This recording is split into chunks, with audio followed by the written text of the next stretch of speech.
Welcome to the Real News Network. I'm Paul Jay. In Gaza, more than 1,900 people have now been killed by Israeli attacks. 460 of those were children. Well, new evidence or information has been released by journalist Glenn Greenwald based on more Snowden document revelations that some of those children and some of those people may well have been targeted with information supplied to them by U.S. intelligence agencies.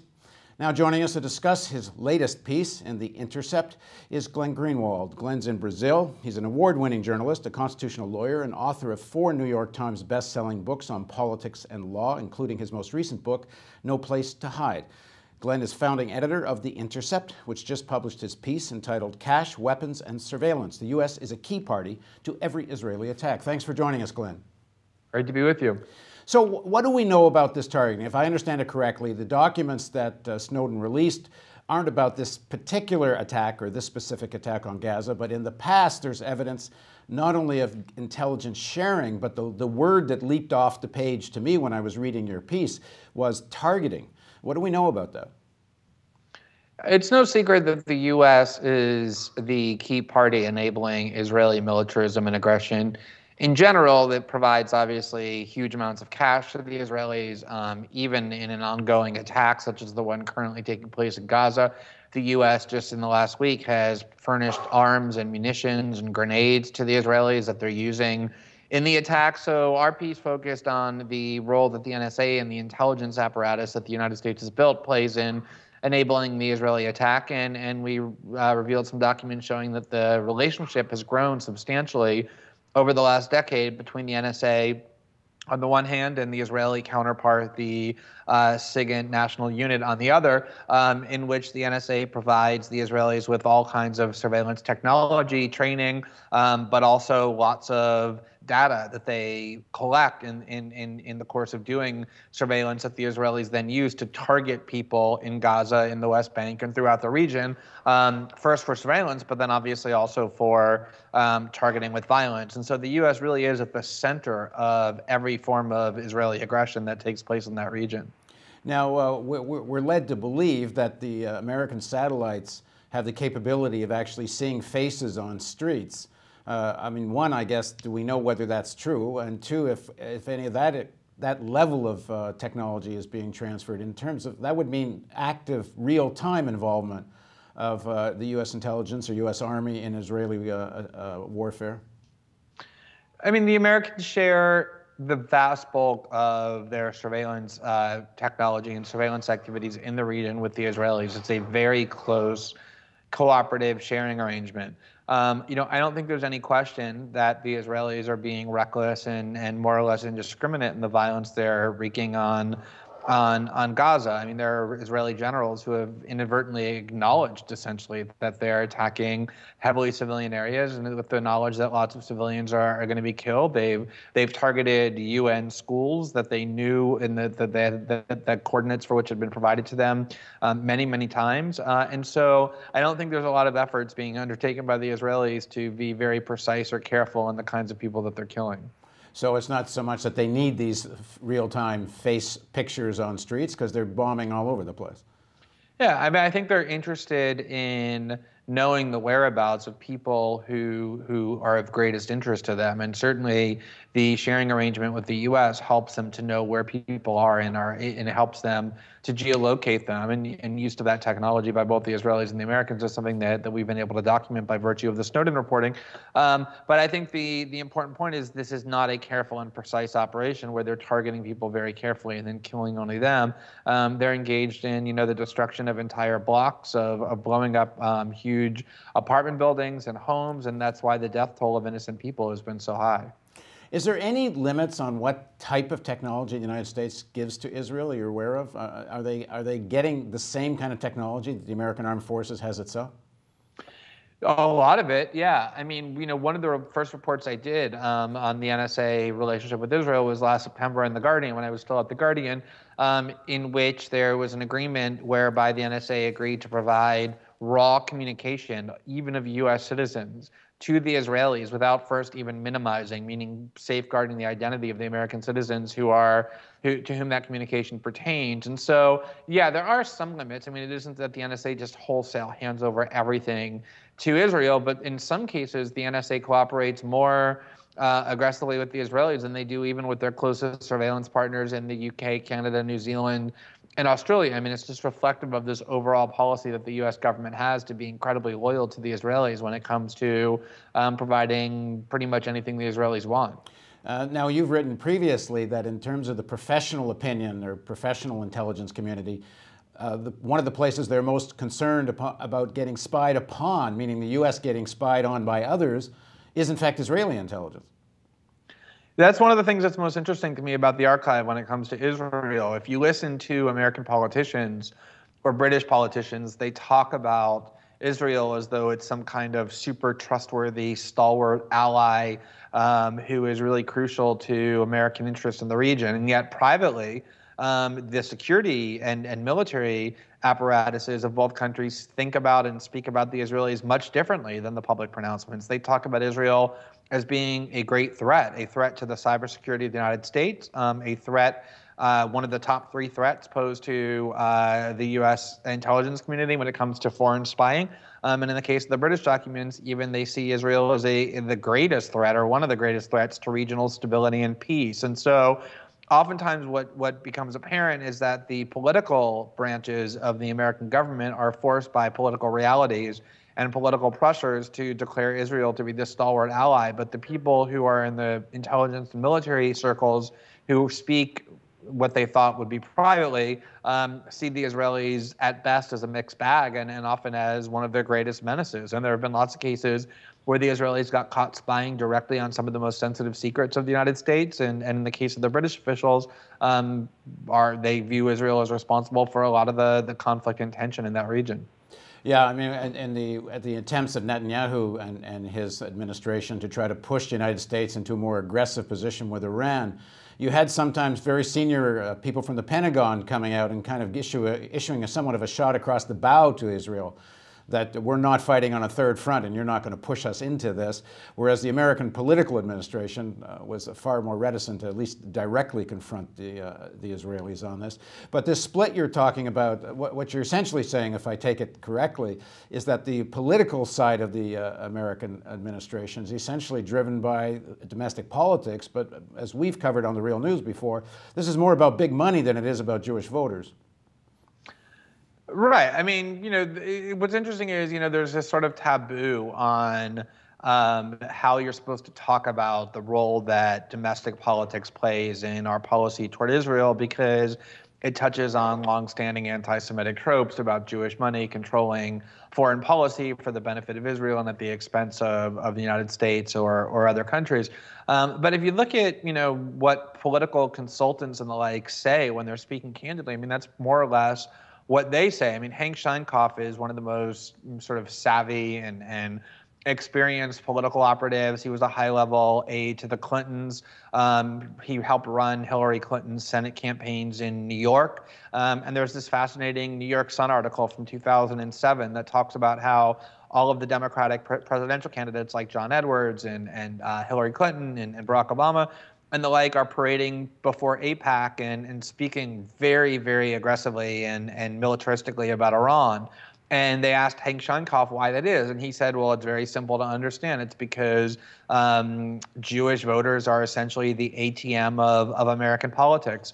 But I think in New York, but I think it's not just Jewish voters. I mean, I think it's really important to understand that one of the biggest factions supporting Israel, probably in a more aggressive way than a lot of Jewish voters, are evangelicals who, for religious reasons, believe that it's really crucial that Israel occupy not only Israel, but sort of what they view as greater Israel, which includes the West Bank and the Gaza Strip, because they believe God wanted Israel to possess that land and that a unified Israel, as they see it, is necessary for the return of Jesus and for the rapture. And so you have not just Jewish voters, but evangelical Christians who are very fervent in their demands that the U.S. government support Israel, even at the expense of American interest. And that Right. definitely is a big part of the domestic pressures. Yeah, the investigative work we did found that the real money is coming from a handful of Jewish billionaires. Jewish voters when asked what are their priorities, Israel is not very high on the list. It's sometimes 4, 5, and 6 in terms of the priority. But you get people like Adelson and Saban, and a handful of very wealthy Jewish pro-Zionist billionaires that have enormous influence. But the other issue is, do you not think that much of the foreign policy elite, professional and political, share this vision of Israel as this necessary outpost for America in a sea of oil with angry Arabs that don't like Americans very much? So it's not just about the potential money in American elections. It's also convergence of interest in seeing that Israel, for better or worse, is absolutely essential to American, hegemony in the Middle East. Yeah, I think it's an important point. I mean, first of all, I just want to be clear. I mean, I don't think that the issue with Israel is different in terms of domestic politics than pretty much every other issue, which is that money dominates. And there's much more money on the side of pro-Israel or support for Israel than there is, say, support for the Palestinians, which is why it's so lopsided. I don't think it's particularly different in that regard. But I think you're right. The average American Jewish voter is just like every other voter that cares about all sorts of other issues before they care about Israel. But the point you make is an important one, which is sometimes it gets depicted that Israel is this kind of domineering force that kind of commandeers American politics for its own interest at the expense of the United States. I think you're right, though. It's much more of a two-way street than that. The Americans definitely look at Israel as an important weapon that they use to advance their interests in the Middle East, just like they look at, support for the dictatorial regimes that are their allies as well in Saudi Arabia and the United Arab Emirates, Kuwait, Jordan, Bahrain. These are just ways that the United States kind of dominates that region in order to secure their energy and oil interest. And Israel is an important weapon in the eyes of a lot of American policymakers. It's not just that they're forced to do so because of domestic political constraints. And this relationship with the Saudis is kind of an interesting piece of this puzzle, because from other pieces you've written is that the Saudis are also in on this intelligence sharing. So you have both Israel and Saudi Arabia within the American intelligence confidence circle. Supposedly, the Saudis are so in support of the Palestinians, but sort of at a deeper level, you almost have a kind of quasi-alliance between the Saudis and the Israelis to help manage the region under this American intelligence and military umbrella. Oh, there's definitely a de facto alliance, or at least a coalition between the U.S., the Saudis, and Israel, especially since the Saudis began viewing Iran as their great rival in the region. They viewed working cooperatively with the Israelis as something that was very much in their interest. And of course, they made kind of meaningless pronouncements in support of the Palestinians because they need to do so for political consumption. I mean, even the Saudi tyrants care a little bit about the public not viewing them as partners of the Israelis. But, that is one of the most undercovered and underexamined issues in U.S. foreign policy, is the unbelievably close relationship between the U.S. and the Saudis, and now increasingly the Israelis. I mean, we did do an article a week ago publishing the document showing very close intelligence sharing between the Saudis and Americans. I mean, we actually give the Saudis training and technology that bolster their surveillance, one of the most repressive regimes in the world, at the very same time that we pretend to be campaigning for democracy. But the thing that's even more amazing about that is, we've had this 12-year period of running around trying to pin the blame of 9/11 on all sorts of parties, from Saddam Hussein to Iran to whoever the sort of enemy du jour is, and the Taliban in Afghanistan. And yet the country that probably bears most of the blame, if anyone does, is Saudi Arabia. I mean, 15 of the 19 hijackers were Saudi. You have people in the Saudi government who, at the very least, were close to some of the people who were helping to plan the 9/11 attack, probably financing the people who were responsible, and yet they become our closest allies. It's just one of those ironies that underscores how propagandistic the war on terror has become. Yeah, we did an interview with Senator Bob Graham a few months ago, and he, as you know, he was the co-chair of the congressional investigation into 9/11, where they specifically, in 27 pages, I believe, name names of members of the Saudi government that we know from at least a couple of reports in the New York Times and the LA Times actually directly helped finance and facilitate the 9/11 attacks. In the interview, Bob Graham essentially confirmed that, and maybe even went a little further, because there had been a suggestion these were kind of rogue princes that had done this. And I asked Graham, and he said, no, this was, according to their investigation, this was Saudi government policy.